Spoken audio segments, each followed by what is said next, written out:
So what is going on, guys? My name is Paul, also known as the Northman, and you join me for this scouting hints and tips, helping you find wonder kids, helping you understand the scouting system, helping you unearth talent, wonder kids, or experience who you might not find if you weren't completely understanding the scouting system in FM23. The whole system can be overwhelming, especially if you are new to Football Manager, so we're going to delve into it today. A few little hints and tips. Just the basics, but it should help you feel a bit more relaxed and a bit more comfortable just to enter this screen and know that you have control of what you are going to be doing.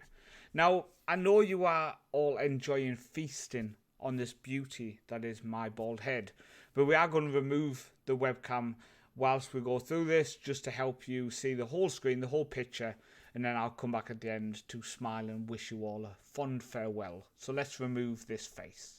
Oh, and if you are new, please make sure you do go down, subscribe, like, share, all of that jazz. Let's get going. So you join us on the overview screen for scouting, and this has all the information you need to see from the off. So transfer window is currently closed in my SBX save, 110 days until it opens. You can see we have one active recruitment focus. We have no scouting range, which we'll get onto in a second. Scouting budget, we do have some money left. Transfer budget of 129k and 11.79k a week on the wage budget left. Now, before we go anywhere further, the scouting range. Now, this was called scouting package last year. It's now been reworded to scouting range, and it does explain it a little bit easier. So the scouting range determines how far our scouting team can look for players, which results in more players available to view and to be recommended through a recruitment focus. Now, this directly links now to the recruitment focus, and it helps you find players. Now, we currently have nothing. We're not paying for any scouting budget. If we paid for the Nordic Bet League, which is the league we're in, it will cost us £300 a month, 3.6k for the year. Surrounding divisions covers the Superliga, Nordic Bet, Liga and Second Division, £600. To cover the whole of Denmark, 1,500. Northern Europe, which is Scandinavia, 10,000 a month. And then you have Europe, 20,000, and worldwide coverage at 30,000 a month. Now, on all Football Managers, you could have this on zero, and your scouts would still be able to go on and find people very easily. Now on this one, I've been running a few tests, and when I don't have a scouting range active, they are not coming back with anybody. All they are looking for is a 15 to 22-year-old player, and they are finding absolutely nobody. So the scouting range budget is very, very important. It's very important you have one of these selected if you want to actually find some people. Now the scouting centre screen, second one along, that is people who have been recommended to you, people who you've been scouting, the reports have come back, etc. So you can see here down the side, the type, agent offers. So what I would say is you can see the amount of players that have come through to me who are all agent offers, meaning I'm not paying any money a month for any scouting budget or scouting range budget, whatever we call it, scouting package, but I'm still getting offered a lot of players through the agents, through this scouting centre. So if you have no money to spend, if you can't afford a scouting range package, you will still come across players. Agents will still come to you with players who have some decent quality, players of good quality. You can see here we've got some goalkeepers from Bayern Munich. We've got some players who are playing in Holland. We've got some players from in and around our league system. So you do get a lot of players coming into this screen who are offered to you from agents. So if you can't afford a package, don't worry. You will still get some people come in who you might not have been able to find normally. Now on the third screen along, you got players in range and scouted players. So scouted players, that's pretty obvious what that is. That is players who I have scouted myself. I've had my scouts go and scout them, and now we have a bit of knowledge on them. You can see we do have some now who have none, and that will be due to the fact that they were scouted a long time ago, and we have some who are extensive.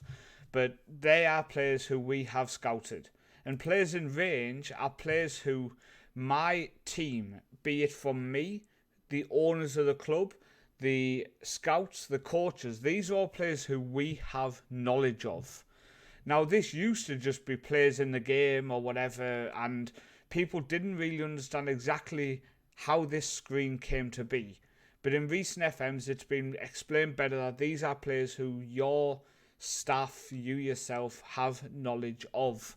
And this is a screen where I go on to check, okay, who do we know who is running out of contract, etc., who we can maybe check out, pick up some free transfers, a few sneaky internationals I like to look just to boost the club's reputation, especially as we grow on through the leagues, sell them shirts. That's what we like to do. But we move on to the fourth option, which is our recruitment focus. Now, this is the new, I would say the new part in FM23, but this was an option in old FMs, but it's been pushed more to the front now, where you can create scouting assignments, basically. Now, when we've clicked on recruitment focus, you are brought up with your formation. Now, you can change that to the other formations you have. And you can also say any position from a tactic if you just want to look for a player who suits. For example, let's say we select this 5-2-3, which is my backup tactic. We can say, I'm looking for a player who plays in any of the positions within this tactic. Now, recruitment focus name, you can select it as like backup tactic players. So we are looking for players who will fit our backup tactic if you wanted to. And then you can be looking at, say, transfer listed players who I want to sign on a transfer, not on a loan. So that is free transfers, players from just clubs in general, transfer listed players. You have your current and potential abilities. So I'm looking for a player who maybe long term might develop into something special. So current 1.5 star, potential 4 star. So maybe he's a young player who will come through because maybe next year I'm looking at making this tactic one of my first choice tactics. Who knows? But then you can select the age of the player, the area. So then you can select what area this player comes from. So are we looking for a player from Denmark or Northern Europe? Now they're the only two places my club SBO can scout. So we would select, for example, we're looking for someone from Northern Europe, which means we're going to check all of Scandinavia. Then you have the priority. How important is it? It's not an urgent one. We're not looking for a player who's going to fit in the next window. So we do have a good time. We can look for the next 6 months. So we can select standard for that. I've only got one scout. So you remove the tick of assign any scouts, and we can select we want him to do it. You can select an analysis if you want to.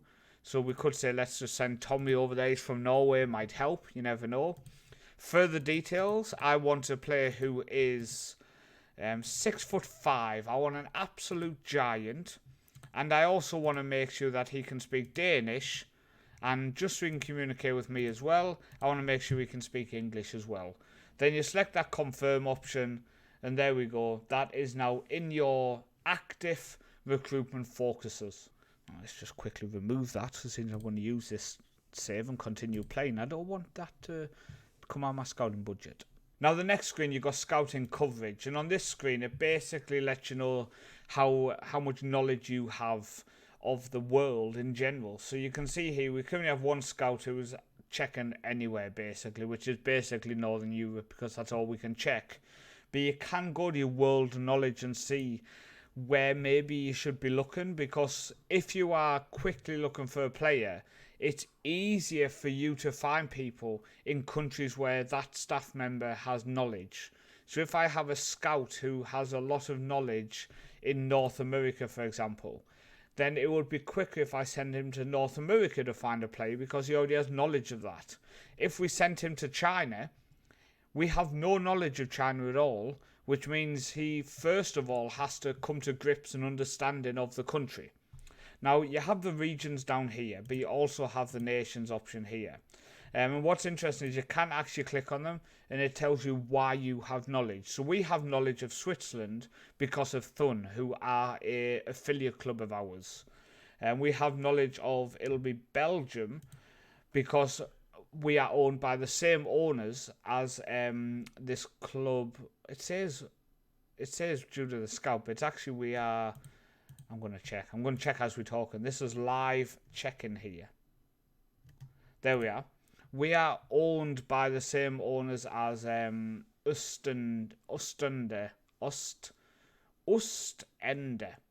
I mean, I nailed that. Yeah, I'm sure you've come here for my pronunciation. But this is a good screen, especially if you are in a hurry, to quickly come on and say, okay, where do we have extensive knowledge, especially with our scouts? Where do we have extensive knowledge so I can quickly send them? I need to find somebody now. I need a player in the next 30 days. I'm sending them on a quick scouting mission. Hopefully, in the next 10 to 15 days, they'll find someone.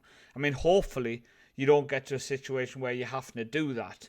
But if it happens, then that's a good way to find out where you already have knowledge. Now, on the last screen, you do have your shortlist option where players who are currently shortlisted, so I can keep an eye on them. So these are players who I maybe want to bring into the club. So you can see we have Zlatan, for example, because, well, it's Zlatan. I'm desperately hoping he will come to the second tier in Denmark and help us do well. I was trying to bring in James Milner, but unfortunately he's ended up going to Middlesbrough.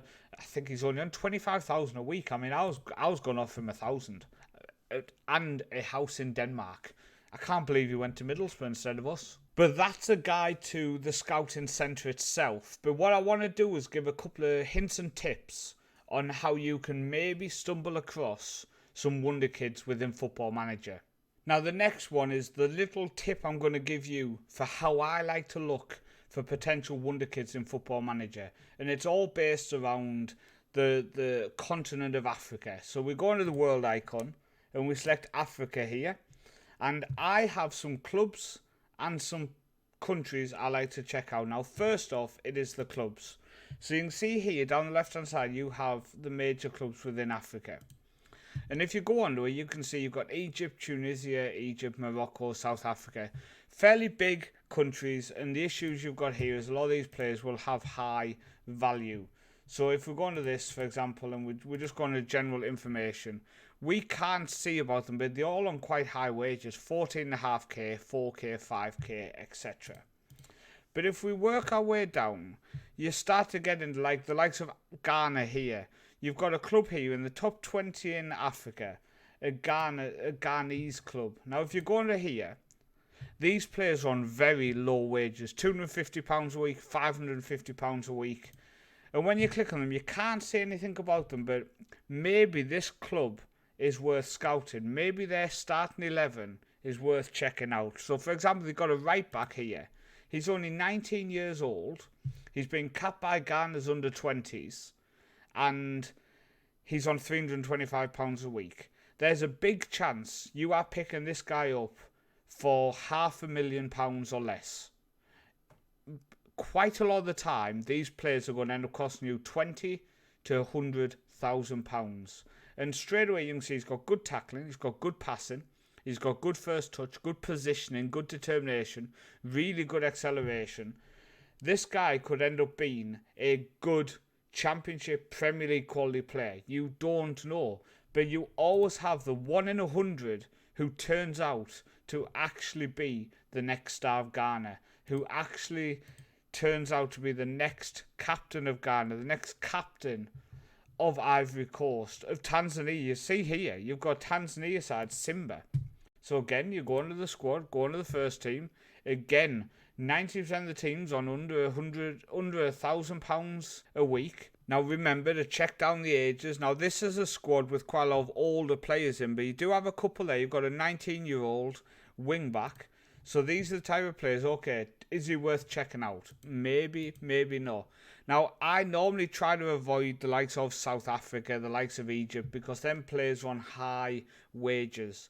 But the other countries, the likes of Ghana, the likes of Tanzania, the likes of Congo, maybe. But I think one of the things a lot of people think is there is a magic wand which will produce wonder kids and show you all the best wonder kids in the world.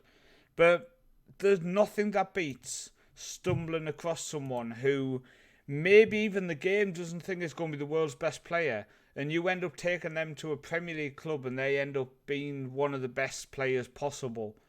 They've got a left winger here in a team in Angola.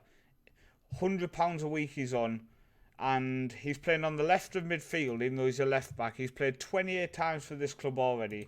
This club's in the top 30 in Africa. And maybe they're worth scouting. 29 games as a centre back. Already been capped by the under-20 team. He's on £100 a week. He sounds Brazilian.